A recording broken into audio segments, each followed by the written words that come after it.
కోన కన్వ మహర్షి తపస్సు చేసినటువంటి ఈ కోన కన్వాశ్రమంలో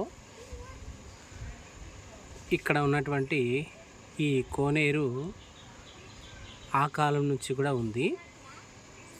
ఈ కోనేరులోనే తెల్లవారుజామున బ్రహ్మముహూర్త సమయంలో ఇప్పటికీ కూడా దేవతలు వచ్చి ఇక్కడ స్నాన కార్యక్రమాలన్నీ చేసి మల్లికార్జున స్వామి దర్శనం చేసుకునేవాళ్ళు. చూడండి ఈ కోనేరు ఎంత చక్కగా ఉంది. కోనేరులో తామర పువ్వులు, ఇది చాలా లోతుగా ఉంది.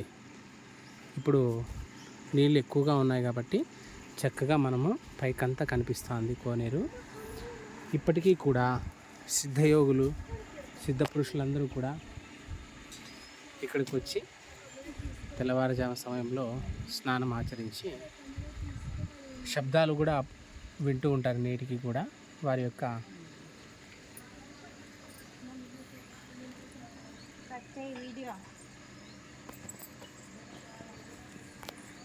ఇక్కడ స్నానం ఆచరించి